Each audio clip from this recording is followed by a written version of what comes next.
مساء الخير. طبعا احنا بقالنا مدة ما تقابلناش و... وطبعا وحشتوني. انا بحكي لكم قصص، هي مش هي قصص ناس حقيقيين عايشين على فكرة، بس انا بحاول ساعات اغير الاسماء عشان منع عن الاحراج، وان الناس دي ساعات ممكن كلام يجرحها ولا حاجة. القصة المرة دي عن بنت اسمها راوية. البنت دي كانت متربية في قرية من قرى الريف في المنصورة، والبنت كانت ايه، الكلام ده كان في الستينات، اواخر الستينات. كانت في ثانوي ومعاها جيرانها بقى برضه اللي في ثانويه عامه، ده فلان وده فلان، كلهم عارفين ان ايه. مهم، نجحت في الثانويه العامه، دخلت كليه التجاره. وايه طبعا كان ساعتها التجاره مفيش غير تجاره القاهره، وعين شمس، ودخلت تجاره القاهره. كان معاها ناس قبليها بقى في نفس البلد، كان معاها احمد وحسين، كانوا دول في كليه التجاره قبليها. يعني هي كانت في سنه اولى وهم كانوا في ثالثه او في رابعه حاجه كده. المهم بقت تنزل من البلد وتروح الكليه. طبعا يقابلوها في القطر، يقوموا لها اقعدي يا راويه مش عارف ايه. المهم راويه كانت جميله قوي، واول بنت تخرج من المنصوره وتروح الكليه الجامعه، فكان ده حدث لوحده، وجمالها كان حدث تاني. المهم راويه عدت ال4 سنين في كليه التجاره، اتخرجت. وبعد ما اتخرجت طبعا ايه بتدور على شغل، فكان قدامها احمد وحسين، دول كانوا زميلها اللي اكبر منها بشويه. المهم هي كانت مياله اكتر لحسين. المهم في النهايه بصير لقينا ايه اللي تقدم لها فعلا احمد. فهي طبعا مش معقول ترفضه وهو حسين ما تقدمش. حسين لو كان عايزها كانت تقدم. فالمهم هي ايه، وافقت على اساس انها ايه، خلاص هو الايه ده النصيب يعني. المهم ما كانش لسه اتعينت طبعا. المهم ايه، واحمد كان اتعين في مكان واتجوزها. وهو كان عنده ارض، احمد كان عنده ارض وحسين كان عنده ارض كتير، يعني فوق ال20 فدان. المهم عاشت بقى راويه مع احمد حياه كلها ايه، اخلاص. هي ست مخلصه ومحترمه. وايه، جه احمد الفرح، جه حسين الفرح بقى، ده انا كنت عايزك، انتوا ما جيتش ليه يعني؟ لا والله وحسين سبقني، أو احمد سبقني. حسين بقى اللي كان، حسين اللي جه ولا احمد سبقه؟ لا احمد سبقني، احمد سبقني معلش، هو ايه انا ماليش نصيب. المهم هي كان عينيها على حسين قوي. وبعدين فهتعمل ايه، خلاص هو النصيب كده. المهم اتجوزت احمد وعاشت معاه عيشه كويسه. هي كانت ست محترمه طبعا وجميله جدا. خلفت منه تقريبا بنتين وولدين. المهم احمد طبعا كان عنده وظيفه وفي نفس الوقت كان عنده ارض. وهي بقى كانت بتروح عند، يعتبر زي عزبه، تيجي طيارة عايشه في القاهره، وبتروح مع احمد جوزها هي والولاد، يروحوا العزبه ويرجعوا تاني. وكانت في وقت من الاوقات تقابل حسين، ازيك يا حسين عامل ايه، اتجوزت ولا لسه؟ لا والله لسه بدور ومش عارف ايه. المهم في النهايه كبروا ولادها وجوزها برضه كبر. المهم بعد عمره يعني الولاد بقى دخلوا الجامعه، منهم اتخرجوا. ومات احمد. احمد مات في سن صغير، يعني كان في الاربعينات، كانت هي في اواخر الثلاثينات، كانت لسه صغيره. ولادها لسه كانوا في الجامعه. فطبعا ما كانتش قادره تدير الارض دي، لان ايه، الارض دي عايزه اداره خاصه. هو احمد ما كانش معرفها تعمل ايه وتروح فين، وكان كان شايلها خالص من ايه، من المسؤوليه. فبدات تلجا لحسين ان هو جارهم في الارض. اعمل ايه يا حسين، اجري، جيبي فلاحين ازرعي مش عارف ايه. طبعا الوضع ده ما يدومش، لانها هي مش فلاحه اساسا، مش يعني ما اشتغلتش في الفلاحه، مش هتعرف تدير الارض. سنه مع الثانيه مع سنه اضطرت انها تبيع الارض حبه في حبه، عشان العيال بقى اللي عايز تتجوز، واللي عايز يخش كليه مش عارف ايه، واللي عايز يدرس في ايه. المهم في النهايه فضلت تبيع في الارض حبه في حبه لغايه لما باعت الارض كلها. حسين بقى ينصحها: ما تبيعيش يا راويه، خساره، الارض دي هيبقى ليها ثمن كبير قوي، خساره كده. المهم في النهايه هي ما سمعتش الكلام وباعت الارض، وبقت ايه عايشه في القاهره، وايه ويا دوبك بقى بيجي لها فلوس من ايه، من معاش اللي كان بتاع احمد. المهم بعد فتره حسين كان بيشوفها طبعا راحه جايه، هي ما زالت جميله وصغيره، هو اتجوز وخلف وكل حاجه. فبقى يقابلها: ازيك يا راوية عامله ايه؟ قالت له: الله يخليك يا حسين. قال لها: انت عارفه ان انا كنت عايز اتجوزك؟ قالت له: عارفه. قال لها: طب ما احنا فيها، ما نتجوز. يعني هو بقى اللي حصل ان النصيب ان احمد اتقدم لي وانا كنت جاي فعلا، فاللي حصل طب ما نتجوز. قالت له: طب سيبنا افكر يا حسين، لان انا ايه دلوقتي ملخومه في ولادي وفي حياتي وفي كل حاجه، مش عارفه، مش قادر اقول لك قرار. انا كان عليا انا كنت بحبك انت، ما كنتش بحب احمد، بس النصيب جه كده. المهم كل مره يقابلها يقول لها: ايه رايك؟ ايه فكرتي؟ مره في مره قالت له: خلاص موافقه يا حسين. جه حسين اتقدم لها بقى واتجوزها. وكان دايما متودد لاولادها، ولادها كانوا بيحبوه. ده اللي كان بينجح، ده اللي نجح الجواز ايه؟ من واحده متجوزه، انك تحاول انك انت تتودد للاولاد، لان الاولاد هم اللي هيبقوا باسبور دخولك للبيت ده.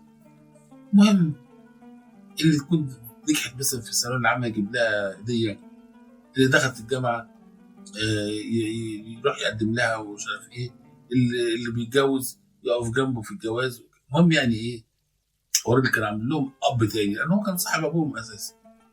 المهم بدا بقى ايه، بدا حسين يهمل بيته وولاده ويهتم براويه وولادها وبيتها.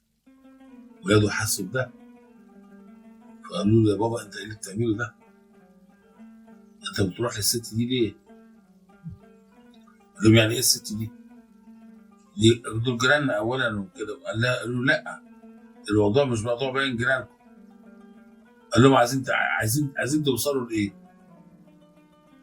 ايوه انا متجوزه، دي مراتي. مراتك؟ مراته بقى طبعا اتجننت. تتجوز عليا يا حسين في السن ده؟ تتجوز عليا؟ هي مش عارفه طبعا ده حب قديم ولا حاجه، لكن الواقع ان ايه، اي واحده جوزها بيتجوز عليها وتقعد تحاسب نفسها: يا ترى انا غلطت في ايه ولا قصرت في ايه عشان هو يروح يشوف ايه.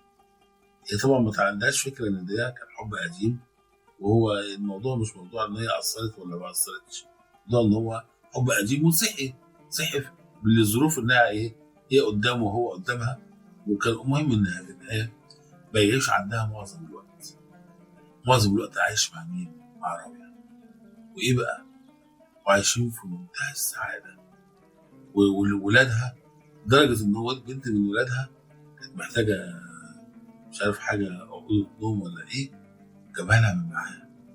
يعني شوف كان بيغدق عليهم بايه؟ الفلوس بتاكل. ويعني كان ليهم ابوهم واكتر كمان من أبوهم. طبعا راوي قصد كده وهي بتحبه اساسا، بدات تحبه اكتر. المهم هم حبوا بعضهم قوي، وفي سن بقى اللي هو ايه، داخلين على الخمسينات والستينات، السن اللي هو بقى فيه الانسان بيكبر، وكل حاجه فيه بتقل، وظائف اعضاء الجسم كلها بتقل. فبقى يقعد عندها كتير وما يسيبهاش، وفرحان بيها قوي وهي فرحانه بيه. المهم في النهايه في فتره من الفترات عي حسين هو عندها، عي جامد قوي لدرجه انه مبقاش قادر يقوم يمشي. فبعتت لاولاده قلت لهم تعالوا عشان ابوكم تعبان. ولاده جم جري. خلصت عليه يا مدام راويه. قلت لهم انا مالي يا ولاد، ده نصيب والراجل تعب وانا حامل. قال لها لا، عامل مجهود فوق مجهوده. انت هو عامل مجهود مع اولادك، وكان ارضك قبلها وارضه هو كمان، وبعدين بيتك وبيته. ده هو الراجل مش قد المجهود ده في السن ده. انت حرام عليكي، سيبيه، طلقها يا بابا. الراجل مش عايز يطلقها، بيحبها. المهم فقال له طيب تعالى معايا لغايه لما نعالجك يا بابا. خدوه راح ودوه المستشفى. فضل بقى الدكتور يديله ادويه وبقى في عنايه مركزه. المهم في النهايه خف يا حسين. اول ما خف عايز يروح لراوي. يا بابا بلاش راوية دي يا بابا، راوية دي هتقضي عليك، راوية دي هتموتك يا بابا، يا بابا حرام عليك، احنا عايزينك انت من ساعة ما رحت لها وتعبت قوي. هما طبعا مش عارفين ان هو بيحبها حب قديم، وهي كمان بتحبه.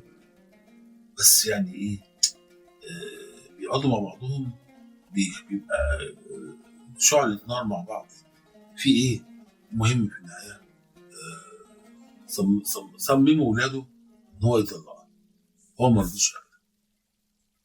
في النهايه هو قاعد مع ولاده ومبقاش يروح لها. يبعت لها فلوس، يبعت لها كده، يكلمها بالتليفون، يبقى تقول له يا حسين انا بالنسبه لي انا مش عايزه منك حاجه. احنا بالنسبه لنا انت عارف ان انا بحبك، انت عارف ان انا بالنسبه لي انا مش عايزه منك حاجه، لكن اسال عليا. حتى بلاش، انا مش حكايه فلوس ولا غيره.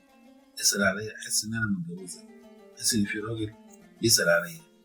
المهم يوم والتاني والتالت بقى ايه، طبعا هو صحته بقت في النازل. هو ما بقاش قادر يوفق ما بين بيته ده وبيته ده. دي بيتها في مصر ودي بيته في البلد، وعشان يروح مشاوير عمليه مش سهله.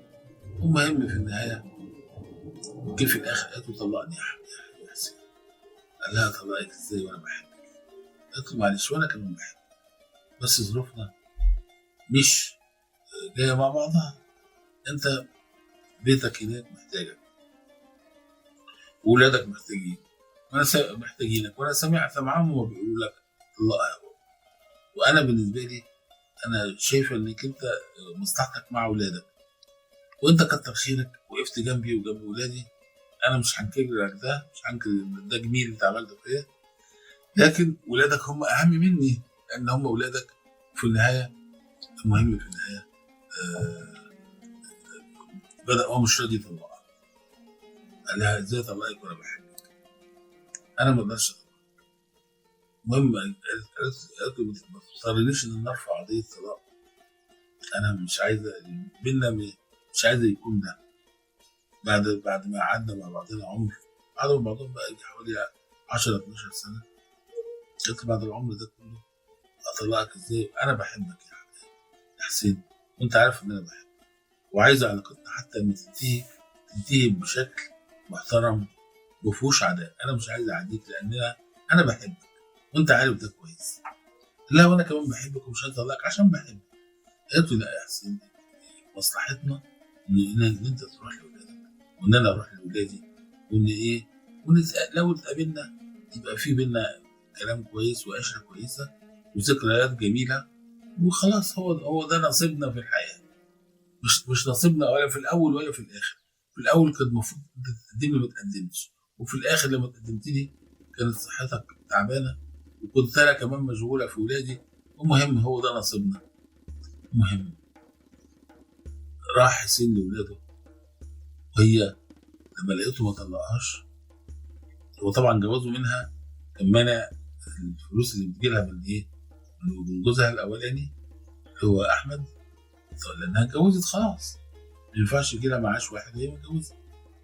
يطلع حتى طلقني عشان اخد معاش جوزي الاولاني. لان انت كده لا منك موجود ولا مني باخد معاش جوزي. المهم في النهايه لما لقيت ان هو مش عايز يطلقها عملت خلع وطلقت منه عشان تاخد معاش جوزها. هنا الفلوس بتتدخل بقى ليه؟ الناحيه الاقتصاديه بتتدخل ليه؟ انا بحبك بس عايز اعيش. وبعدين هو ولاده ضاغطين عليه عشان صحته وعشان مصلحته هو مهم. فاتطلقت منه فعلا وبدات تاخد معاش جوزها الاولاني وبدات ان هي ايه تعيش حياتها. واللي بقى اللي فضل ما بينهم هو التليفونات. ازيك يا حسين عامل ايه؟ معلش يا حسين انا عملت كده عشان اخد معاش جوزي عشان انا كنتش هقدر اعيش من غير دخل وانت عارف ما تزعلش مني وايه. ومهم انفصلوا بايه طبعا هو غير رغبته لكن هو تفهم حالها انها كانت معذوره وايه وعاشت راويه بعد كده لاولادها. اخر بنت كانت اتجوزت وهو سايبها جه جهزها وعمل كل حاجه وهم منفصلين. قال لها دي بنتي برضه مهما كان انا. الولاد كانوا بيحبوه قوي كان ده اللي منجح الجواز اولادها هي. المهم في النهايه انفصلوا هم اصدقاء. ده نادرا ما بيحصل في مصر. معظم الانفصال هنا بيكون ايه بيبقى اعداء. نفسي احنا نقلد بره نبقى حتى لما ننفصل يبقى في ما بيننا عشره وفي ما بيننا ذكريات وكلنا كل واحد فينا يحترم التاني ويحترم خصوصياته ويحترم ان هو كان معاه في يوم من الايام اللي كان في بينهم عشره وود وكان في بينهم يعني حب وموده. نفسي ده يبقى ما بين الناس حتى لو منفصل. فده اللي انا ايه بنادي بيه دلوقتي بالايه بالناس. المفروض انا ما اقطعش كل اللي بيني وبين اللي قدامي بحيث ان ايه الله اعلم بكره في ايه. ف دي كانت قصه النهارده ويا رب تكون ايه عجبتك.